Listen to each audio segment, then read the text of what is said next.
Miraba tokola makasitraka tokovavy manaraka hatrany ny fandarina zany malaza ianao amin'izao alina izao. Amin'ity androany ity dia nakaloha hevitra iray mahakasika indrindra ny tontolon'ny demokrasia isika satria zany demokrasia zany moa zany no naoraka nandritry ny herinandro vitsivitsy teto Madagasikara. Io demokrasia io no nambarantsika matetitetika tamin'ny fandarantsika ny amin'ny hoe fototra iorena ny fanjakana republikana. Raha toka raha tsy orina ny demokrasia amin'ny alalan'ny fandraisana andraikitry ny rehetra dia raha tsy orina ihany koa ny fanjakana republikana. Ny demokrasia dia misy ny andraisan'ny rehetra anjara mivatana amin'ny alalan'ny fifidianana, fa misy ihany koa ny demokrasia amin'ny alalan'ireo fitambaran'ny zo sy ny fahalalana ary amin'ny alalan'ny fampanajana ireo lalàna samihafa. Rehefa miresaka lalàna isika dia manomboka amin'ny alalan'ny lalam-pandroenina izany makaty amin'ireo lalàna samihafa izay misy ny lalàna fehizoro, misy ny lalàna fototra ary misy ireo rija-dalàna samihafa izay ahafahana mamoaka an'ireo didy sy ireo didim-pitondrana samihafa zany ka ho tonga fampiarana eny anivon'ny ambaratonga rehetra izay mampanaja izany lalàna izany. Ny demokrasia dia nolovaina nanomboka tamin'ny taona 1970 izay nahazoantsika ny fahaleovantena ka niorenana zany repoblika voalohany izany. Dia atao hoe tamin'ny fotoana nanambarana sy nijoroan'ny repoblika voalohany angamba ny marimarina kokoa. Nanomboka teo tsika dia napiatra n'izany endrika demokrasia izany, fa ny demokrasia roa tena fantatry ny malagasy dia ny demokrasia amin'ny alalan'ny latsabato sy ny demokrasia amin'ny alalan'ny fanehoan-kevitra. Tsy tanisany zavatra nitranga nandritry ny republika voalohany sy ny faharoa isika, fa teo anelanelan'ny republika faharoa ny apita taty amin'ny republika fahatelo zay tena nitolona ho an'izany demokrasia zany no hatongavany ny adevitsika voalohany. Nambara manko tamin'izany fotoanandro zany fa manao ny didy jadona amin'ny fitantanana amin'ny firenena ka tsy ahafahana maneho hevitra ny mpitondra fanjakana ary manao zay herim-pamoretana ho an'ireo vondron-kery sy vondron'olona na syndika na fikambanana mba te-hiteny ny amin'izay hitany fa tsy mety amin'ny fitantanana ny firenena kanefa dia tsy malalaka ny faneho-kevitra. Nisesy tamin'izany fotoanan'izany ireo olona ny samborona na voafonja politika noho izay antony faneho-kevitra izay. Izany indrindra no nahatonga n'ilay hetsika lehibe tamin'ny taona 90 ary 1 izay nitranga teny amin'ny kianjan'ny 13 Mey. Nitambatra ny hery velona tamin'izany fotoanandro zany ary nivetiny amin'ny hoe tsy maintsy harodana ny manjanjery koa satria tsy manome endrika ny lafin'ny demokrasia ary miopapana ny fahantrany malagasy tamin'izany fotoanandro izany. Nanery raha teo ny mpamatsy vola ny ara-niasa amin'ny Madagasikara ny amin'ny tsy maintsy hanaovana ny fantsiana ra-drafitra ka tsapa sy hita tamin'izany ny amin'ny hoe misy ireo rindran-dah mara ekonomika amin'ireo orinasam-panjakana tsy maharaka amin'izay fantsiana ra-drafitra izay ka nitarika fitotongana ny vidim-piainana miampy ny firoson'ny Madagasikara tamin'ireo fanapahan-kevitra izay niaraka tamin'ireo firenena izay efa nanomboka notsokan'ny rivotra teo anivon'ireo firaisana sovietika ohatra zay nanomboka rava tamin'izany fotoanandro zany. Fa nisy rivotra nitsoka ihany koa ary efa nanomboka nitsoka tamin'izany fotoanandro zany dia niandravana ny rindrin'i Berlin. Tsy maintsy nanova fomba fijery zao tontolo zao ary nanaraka amin'ny fomba fijeriny zany sehatra iraisam-pirenena zany ny teto Madagasikara. Ka ny herim-panohitra no nietsika nahafahana nanosika ny fitondrana izay nisalasala teo anelanelan'ireo rivotra samihafa eran-tany ireo. Nisafidy ny sosialista ny fitondrana tamin'izany fotoanandro zany kanefa tsy nahafahana nilaza ho an'ny tondro ara-toekarena fa tena nametraka Madagasikara ao anatin'ilay vina ny filoratsiraka tamin'izany de hoe ho paradisa sosialista Madagasikara. Voarodana tao anatin'izay ny endriky ny teritery sy ny sivana ary voarodana tao anatin'izay ny endriky ny fanagejana ny tsy fahafahana manangana toko politika sy fikambanana ho an'ireo izay nieritreritra fa hisehatra amin'izany. Ary voarodana nanaraka izay ny fanaovana fivoriana feno teritery sy feno faninjehana teny amin'ireo ambaratonga toerana samihafa ka na iza niatrika fivoriana tamin'izany na nizara vaovao dia natahotra ny rehetra satria nambesany mpitondra tamin'izany fotoana zany ny fahafahana sy ny fahalalany nisambatan'olona haneo an'izay endrim-pahafahana nambarany lalam-pandroenay zany. Ny zava-misy iainantsika am'izao fotoana izao raha toa ka hiverenana ny tantara ny amin'ny hoe naninona ny etsika ny malagasy ary naninona nisy tolona natao teto dia tsy salasalana no miresaka azy fa miverina mitranga ny ainan'ny repoblika teo anelanela ny faharoa sy fahatelo ny ainan'izao repoblika faefatra izao. Ny endriky ny teritery, ny endriky ny sivana, ny endriky ny fanagejana ho an'ny fivoriana etseroa ary ny endriky ny tsy fahafahana maneho hevitra malalaka ho an'izay aneo an'izany faneokevina izany.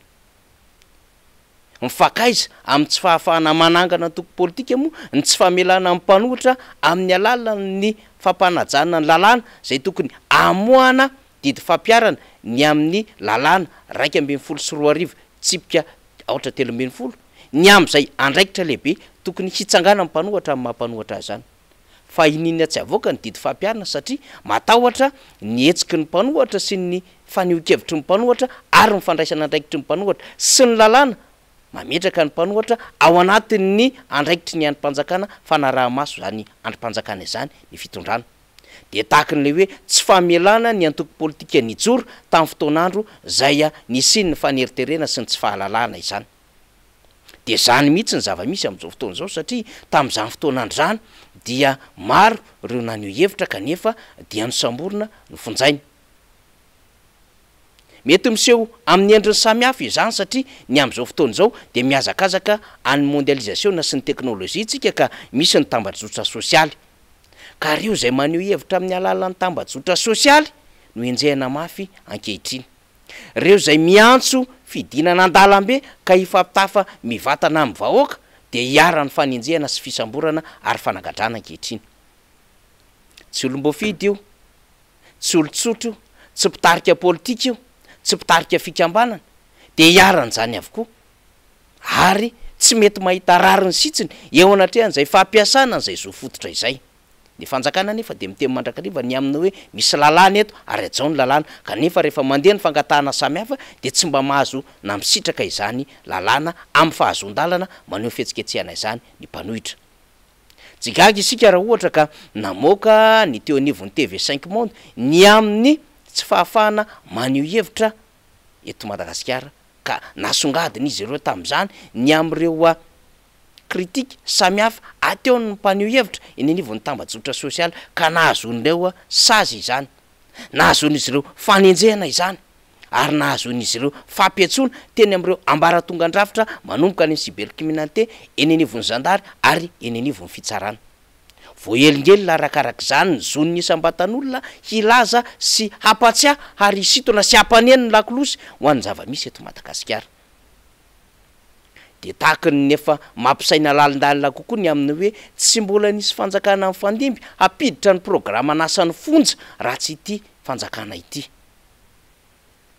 Ny fonja manko de verina fa tokony ho zavatra mandeha ho azy fotsiny normal ao anatin'ny raha-panjakana rehefa hita fa betsaka reo fonja de afamboronana fonja amin'ny alalan'ny fitantarana firenena tsotra no atao.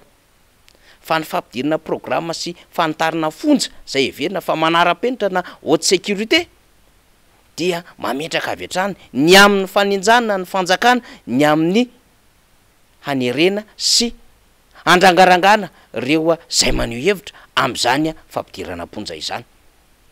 Tsy vahaolana ny fonja ary izay ny mba hevitry ny eo anivon'ny syndicat mpitsara sy ny fanadiovana ny fitsarana amin'ny akabeny amin'ny hoe fandalinana tsara aloha ho an'ireo atota taratasy zay vao mampiditra ponja. Kanefa tsy tahak'izay ny zava-misy eto Madagasikara. Gagazo ny fitenenana, eny ambanatsinanana ho ny fitenenana ary efa vonona ny fonja manara-penitra ho an'ireo zay mieritreritra fa hanitsy na hanohitra ny hevitry ny fitondram-panjakana. Tsy mifakaiza tamin'ny zava-misy tany Birmanie ny zava-misy eto Madagasikara rehefa jerevana amin'ny saina tsy miangatra. Ary rehefa mandinika ihany koa ny toetoetry ny mpitondra sy ny fomba fitondran'ny mpitondra ny firenena isika dia tahaka ny mahita fitantanana ny firenena tany Chili tamin'ny fotoanandro Nguyen Pinochet. Tahaka ny mahita ihany koa ny zava-misy tamin'ny fotoanandro tany Tunisie tamin'ny androny Ben Ali. Ary tahaka ny mahita ihany koa ny hetsika lehibe tany Ukraine tamin'ny 2004 zay révolution ngezabe nataon'ny vahoaka ukrainiana ny amin'ny jadona ny amin'ny fampahoriana nataon'ny mpitondra fanjakana tamin'izany fotoanandro izany. Ahitana taratra an'izany rivotra zany ny zava-misy eto Madagasikara. Ka mpitondra matahotra hetsy-bahoaka, mpitondra matahotra fanehoan-kevitra, mpitondra matahotra tsikera, mpitondra matahotra vaovao marina miparitaka makeny ny evon'ny vahoaka ka fehezana tsy azo izany ny vahoaka malagasy. Mpitondra matahotra fampiaran-dalàna ka na lalàna ara-dalàna tokony isehara amin'ny mpanohatra ao anatin'izay sehatra mampanohatra zay azy de idina ary tsy avela natangainana lalàna izany mba hahafahana manidy mivava amin'ny mpanohatra ary mba hahafahana ihany koa tsy manetsika ny vahoaka hombana hakaniny amin'ny mpanohatra amin'ireo fiantsoana ataony ny antoko-mpanohatra izany. Akanosana sy fatahorana izany ary fitiavatena eo amin'ny fomba fanaovana politika amin'izao fotoana izao. Eny na nyresaka ady tany ary ka tsy ilay vahoaka tompony ray no misehatra sy mahazo vahana amin'izany fa lasa tompony mangatakatiny dia ahitana sehatra ny demokrasia tsy mipakany amin'ny isam-batan'olona amin'ny alalan'ny fahalalahana sy ny zony izany. Zay iantohan'ny lalam-panorenana. Mpitondra raiky tahotra misy eto ary mamorona sondazy roa taona latsaka mialohan'ny fifidianana. Sondazy amboamboarina, sondazy makany amin'ny fironana ho any mpitondra fanjakana. Mbola endriky ny jadona avokoa zany rehetrarehetra izany. Ary mpitondra matahotra hetsy-bahoaka amin'ny fifidianana ho avy eo de miomana sahady amin'ireo fifampirarahana ara-miaramila sy ny amin'ny fampidirana fitaovam-piadiana hiditra mialohan'ny fifidianana tamin'ny taona 2024 ho an'ny eto Madagasikara. Lasa fikambanan'olona te hitazona fahefana, fikambanan'olona liam-pahefana, fikambanan'olona zay mieritreritra fa ity no fomba hahafahana mampanankarena aingana ny akamakama sy ny namana ka atao zay azona fanjakana sy hitazomana fanjakana. Izany sisa no endriky ny fanjakana amin'izao fotoana izao.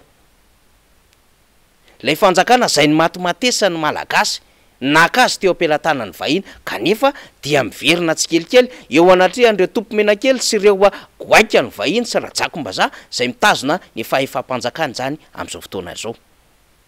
Reo rehetra reo no hitany saitsika ny amina hoe demokrasia miemitra, demokrasia mivilana ka mitongilana makany amin'ny fahefam-pitondra fanjakana zay mampiatra an'izany demokrasia zany no misy eto Madagasikara.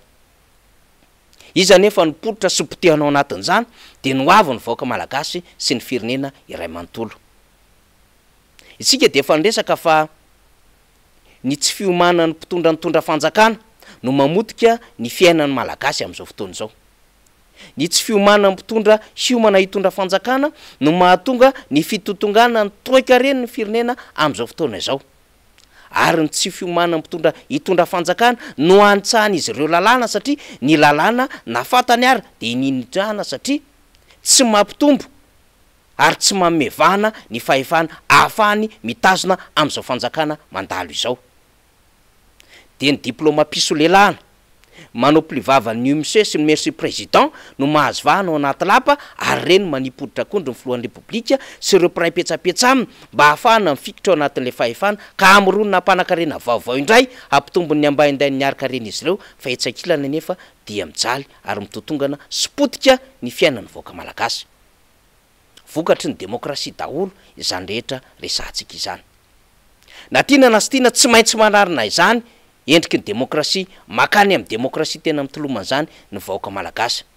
Ka lalana ray atongavana an'izany ny misakana ny eritreritry ny mpitondra fanjakana fa mbola haka fandroany indray ny fitantanana firenena amin'ny taona 2024.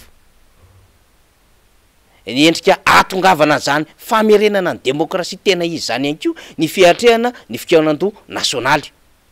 Tsy maintsy ahitsy manko zay zavatra mivilana ary tsy maintsy arenina zay zavatra nienjera mba hahafahana mampitombo ny adevitra ao anatin'ny fitombenany resaka ho marina ka ananany rehetra égalité des chances manomboka ty amin'ny vahoaka sy ireo mpisehatra ara-politika hiatrika fifidianana izany. Zany zava-misy, zany malaza ny rehetra de tokony andray lesona ny lasa ary andinika ny hoavy satria ny fahaizana mandanjalanja ny fahaizana mandinika mijery amin'ny fisaina tsy miangatra ary samy mandona atratra ny am'ireo zavatra tsy mety any anatiny de efa fotom-pisainana manarina ny zava-misy ho amin'ny tsaratsara kokoa ary efa anisany endrika ampisehoana ny fitiava-tanindrazana zany resantsika izany. Makasitraka tompolahy, makatelina tompovavy, manome fotoana antsika indray ho amin'ny fandarana manaraka.